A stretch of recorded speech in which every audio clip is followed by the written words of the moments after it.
What works and doesn't work when it comes to marketing and selling a book when you are an unknown author in a genre that is more passion than profit driven? If you're wondering that, and what kind of things you can learn from an author who's published their book more than 2 years ago and sales are still going strong, then this author spotlight with S.A. Bradley is absolutely for you.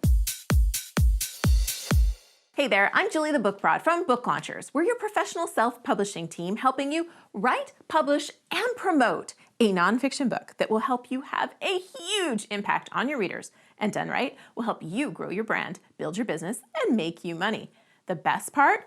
You, yes you, keep all rights and royalties. Today, I am so incredibly excited for you to meet this author. If you've been around the Book Launchers scene for a while, you've heard me mention him and his book because this book is absolutely one of our favorites, and it was challenging. It wasn't a business book or a self-help book. It didn't have a clear hook or even a perfectly clear audience when it arrived on our doorstep. But the passion of the author sells you on it, and his massively deep knowledge of the subject matter is something so rare to find. Oh, it's been such a fun journey working with him, and we are so honored that he continues to work with us more than 2 years post-launch. That's a big hat tip to my marketing team too, keeping him busy and growing his book sales month after month, year after year that he sticks with us. So without further ado, because nobody tells it better than S.A. Bradley himself, I'm gonna turn it over to him to let you know what his book is about and who it's for.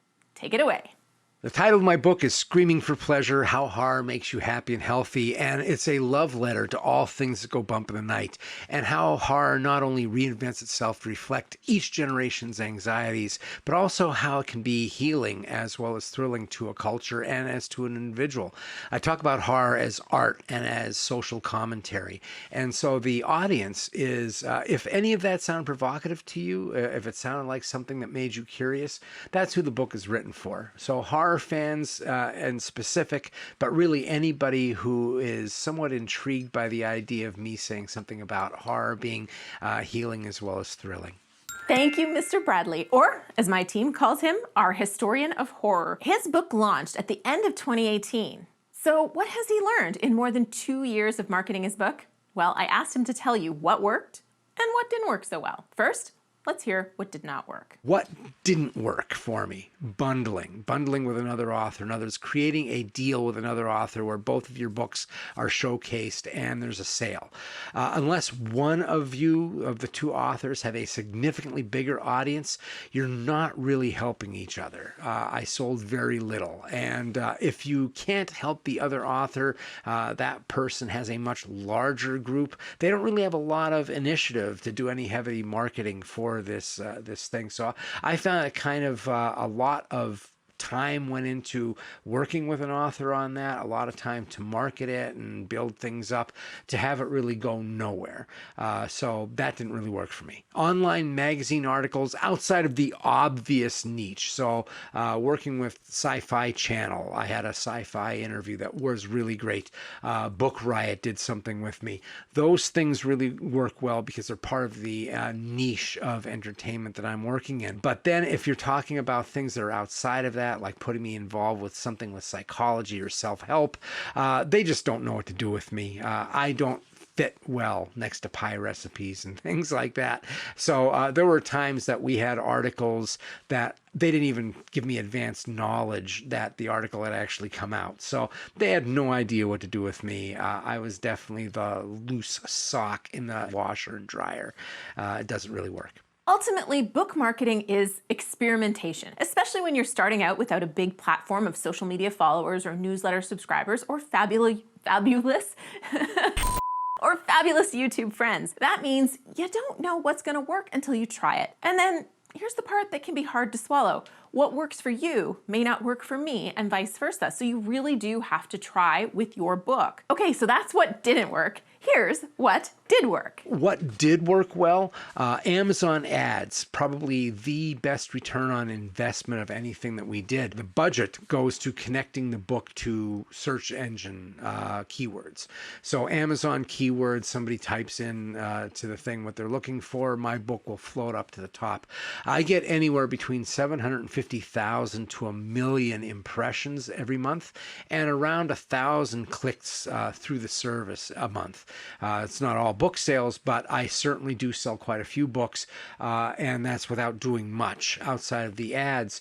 I have yet to be in the red on that. Every time I'm making more in sales than what I put into the budget on a monthly basis. Other things that work, anything that gets me talking to potential readers. So being a guest on podcasts, going to conventions, being a panelist, talk shows, things like that, where people can hear me articulate a little bit more of some of the ideas that are in there, let my personality come through. My passion tends to sell quite a few books. Now here's a fun thing I wanted to ask him about. He's found a lot of success with live appearances. In fact, that's where we've focused a lot of our efforts for him on marketing, getting him in front of audiences, but not as a keynote speaker, which is what a lot of authors think about when they think of speaking and live appearances. We've focused on niche audiences and book-driven events where readers are hanging out, and that's what's really worked for Screaming with Pleasure. Here's S.A. Bradley to explain. I get the best results with horror and science fiction conventions, especially ones that are book-centric. They're book conferences. The people who are going to be there are readers. I'm the best advertisement there is for my book. I love to talk with people, and I really get passionate about the topics that are in my book and just the topics in general about horror.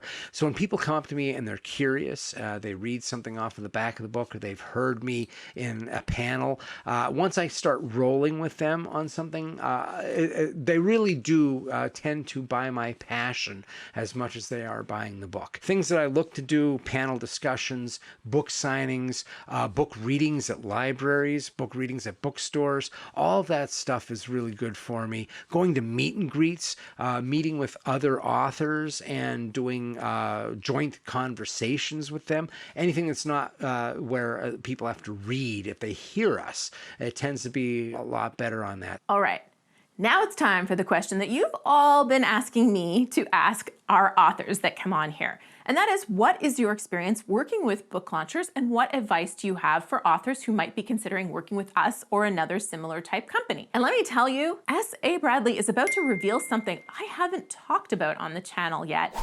He's actually going to teach you something and share an analogy of our service that you will never find in our marketing brochures. This is the real deal, my friends. Raw and real. Here he is. So what I will say is that I'm still using the service. You don't know how much you need some of the services that are involved with book launchers until you're on the other side of a potential disaster. And that means getting to the release, after the release, and even after the book is on sale for a while. You know the term death by 1,000 paper cuts. Reality is you don't know what you need to be wary of.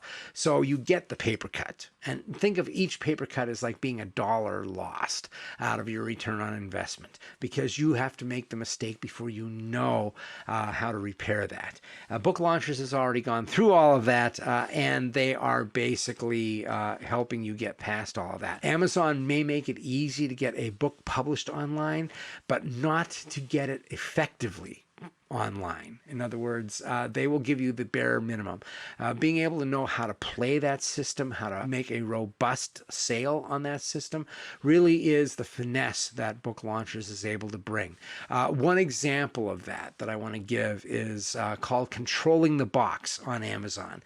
This is something that happened with me. Controlling the box. The box is the little box that says how much your book is selling for. There are third parties that are able to link to Amazon and sell your book at a lower rate. So you're maybe selling some extra books, but they're cutting into your bottom line because your book may be selling at $18.99 on Amazon through your own ownership of that box and being able to type in the number. But if they link to it and it starts selling a bunch of books, it goes down to, say, $14.99. Suddenly $4 is lost on that. I had no idea that was even happening. I had no idea that third-party sellers could do that, that was legal and it was all okay with Amazon. And all you needed to do was get in touch with Amazon and say, hey, somebody's taking liberties with the prices of my thing, and they reset it and you have control over your box again. something I would have never known. And that's one paper cut that right there can take some money out of your pocket. But you will find out that there are legal things that you need to watch out for. What you say is there forever. And what I like to say the copy editor and the content editor is like, it is like having a one-on-one conversation with the absolute worst troll that you would ever have online. Instead of embarrassing you in front of millions of people and writing a really bad review that you can never get rid of, instead they meet with you privately and tell you how terrible what you have said is and how you can fix it. And they make you fight for some of the things that you believe are your opinion. If you can get past them, they'll let that go. But most of the time what I found is I ended up with a much better book because of the input of the copy and the content editors. So there you have it. Working with our editors is like having a one-on-one conversation with the worst troll you can find online. Oh, color me proud.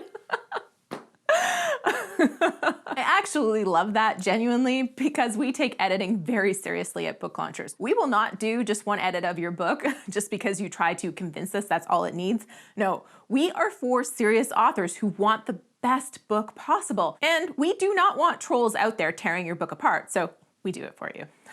Now, I am sure I have to do another video for you after that, because you're gonna be asking about controlling your Amazon buy box. That was a pretty golden tip and comment from him, wasn't it? Dropping massive value for you in a section all about book launchers. So that was pretty awesome. But we're not done yet.